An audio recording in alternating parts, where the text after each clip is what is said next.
you wake up thinking you're worthless, and you go to bed thinking even less of yourself.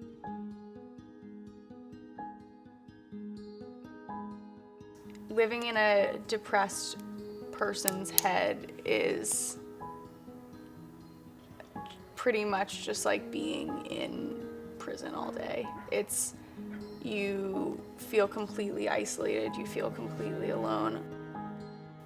I never wanted to get up in the morning. It was like actually very physically demanding to get up. And I mean, honestly, the thing that I can remember the most is just thinking that I would just rather not be living.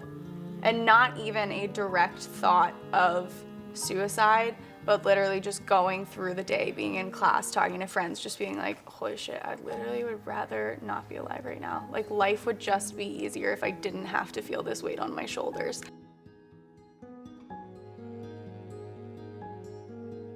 I just couldn't function as a human because of how controlling my anxiety was. I wouldn't go to school for 2 weeks at a time because I couldn't leave my house without having a panic attack.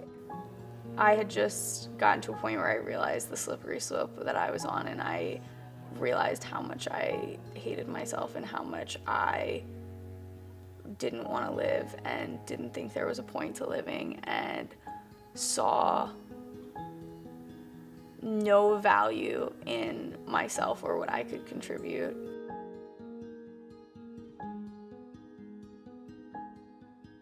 The anxiety was like unstoppable. Like, I would feel like my stomach was constantly turning. I would shake, I would sweat, I couldn't eat, I would stay at home, I would have like body aches, like I would physically get hurt. I was so anxious that I would like make myself think that I was sick.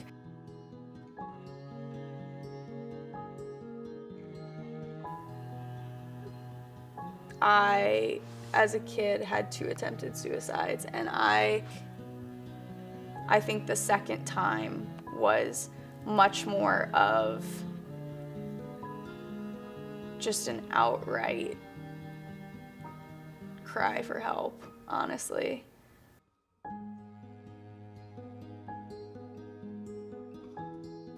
Just the inexplainable feelings of like loneliness and worthlessness and just being inadequate. But I think, I mean, I tell people all the time that there's been a lot of like hard situations that I have had to go through that a lot of people don't experience in their entire lifetime. And I would rather go through all of those situations again than be in a depressive state for as long as I was.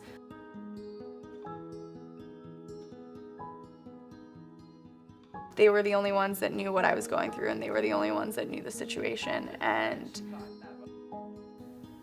so they became like pretty much my world, and I don't know, I idolize my brothers probably too much, but we actually, all 3 of us have the exact same tattoo, and it's earth, wind, and fire, and it's the 3 elements, and whichever element describes our personality the most, we have that one colored in, and it's the alchemy symbols. And we did alchemy because it was one of the first philosophies ever created or like taught, and in science. And these are normally separate, but we just put them together because we wanted them to be connected, and we wanted them to have that support system of my brothers under me. And we just wanted, it was always very important and central to us that we had all 3 of us. We just had a full understanding that the day my parents got divorced was like the day that kind of we became our own little family.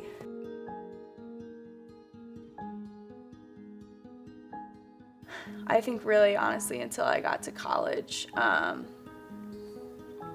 was when I really started making my own like support system for those things and talking about what I had been through and talking about what was going on. And I mean, I didn't even really do that until middle of my sophomore year at Elon, beginning of my sophomore year at Elon, when I really started becoming comfortable talking about things and opening up and realizing that it didn't have to be me as the victim. It didn't have to be me as I didn't need pity from people.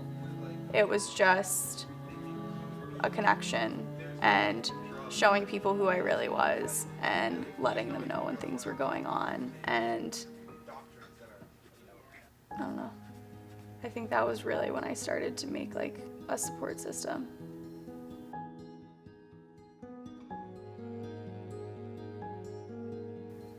I think looking at the past is a great thing. I don't think dwelling in the past is a good thing at all. And I think for me going forward, I have a lot of confidence that the things that I've realized and the realizations that I've had over time they've only gotten better and they've only been like more positive. And I don't know, going forward, I see myself as long as I stay on my medication and my medication keeps working for me, I think that going forward, as long as I can keep myself in the same mindset and I can keep my thoughts going where they're going, then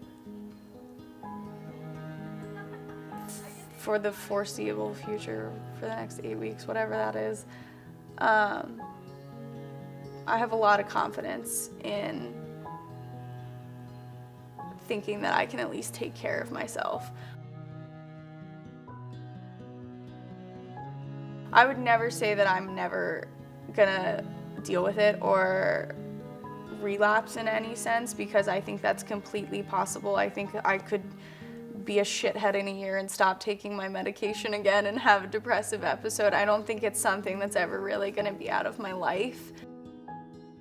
But I have a lot of confidence in knowing that the amount that I've dealt with it up to this point has put me in a place that I'm so cognitively aware of it that I can see the signs much faster. I know how to deal with myself. I know what makes me feel better. I know what makes me feel worse. I know the people I can and can't talk to.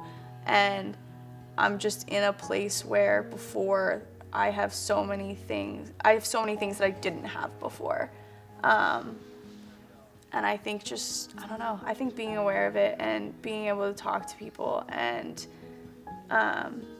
being able to know that pain, no matter how far away it gets from me, and being able to feel that empathy for other people who are dealing with it and be able to remember what it's like to just die for happiness